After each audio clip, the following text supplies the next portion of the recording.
Unblended scotch. Do you need a glass or anything like that? A large shot glass. Okay. We're going in. Stop for anything. No, he doesn't. He's taking off his shoes and he's rolling. Who's gonna cook? Hey, what's that? Some more live stuff.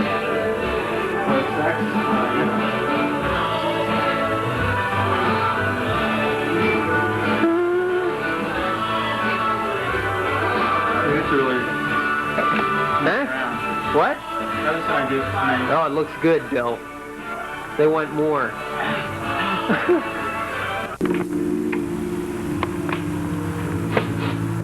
David? Yes. Sorry. Remember this. Well, This is my mortal chair. no, memorial. Memorial chair. We gathered to and now for something completely different. Yeah, but you found them. Which of the things? Bed or whatever that was called. Really, and kind of arranged the things, got a little bit. Of course, there were some bad times in David's life as well. The ceaseless addiction to drugs, dissonant guitar playing, the petty betrayals, his constant insistence that he was Bob Hope's son, the pestering homosexual advances that he made on all of us here. Why, I remember back to those sad and anxious days of the Apollo space program. I'll never forget David offering Gus Grissom a joint as he stepped into that ill-fated capsule. And I remember David warning him, "Be careful with those matches, Gus."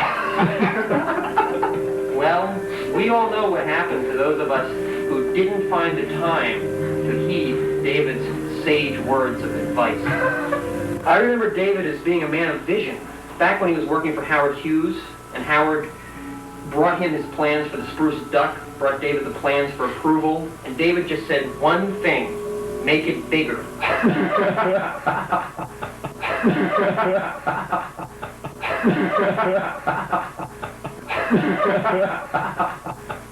I remember being in China with David shortly after we were defrocked. A scourge of pandas had descended on the Sichuan region. David and I had been called there to fight them. I was David's gun bearer then. In just a few bloody days, we had cleared the entire province of those fuzzy little devils that the Chinese call Qi Ching. As we stood on the mound of pelts and popped open a few cool ones, David turned to me and he said, "Now these slant-eyed peasants will never have to live in fear again."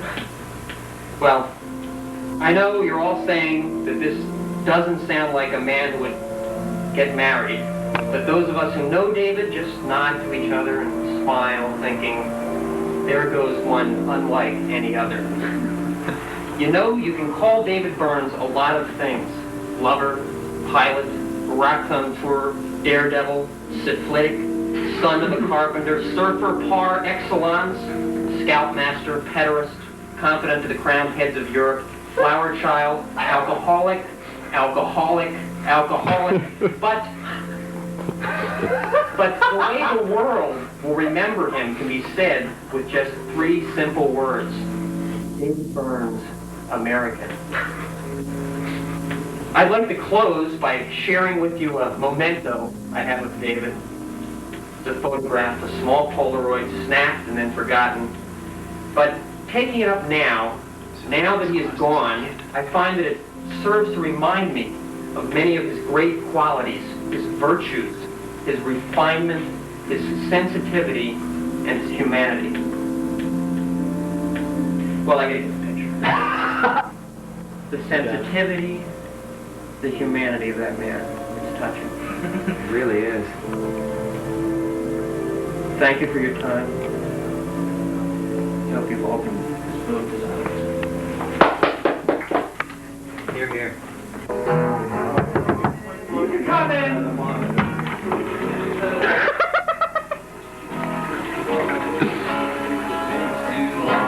You gotta put it back on pants now. You have a crane?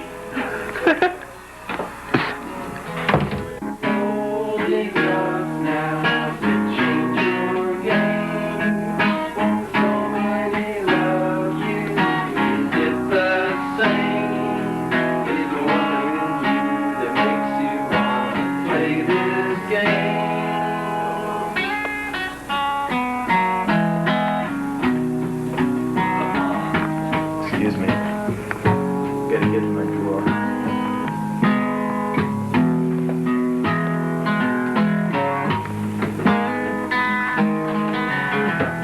You're not flying tomorrow, are you? Yeah. What time? Of my dream. Is this not the way it seems?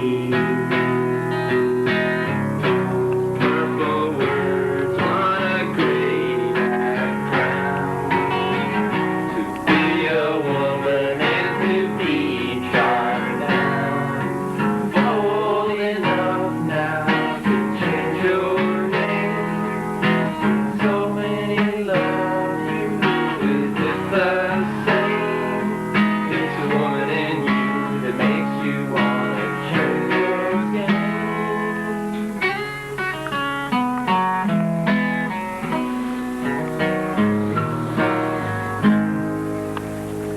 Cheers. I think that's what you call a blowjob. There's that little dot there. Where? On his dick? It's like venereal wart. He's got the same ones all over his other. Now look, it came off. It is. Oh my. Oh. There's something to this. They gotta go. No, I don't know. I think that they like cheated the kid to do it. I think it's either mayonnaise or Yeah, it's not. So they figure, okay, well, fine, we got a little extra footage. Now, the last I I think saw... it's like a flashback. Well, she's just thinking about how great it was. No. The last I saw, the guy was holding his own cup, okay? Now, I'm not going to project anything. He's just beating off here in front of a picture. You don't know, you just...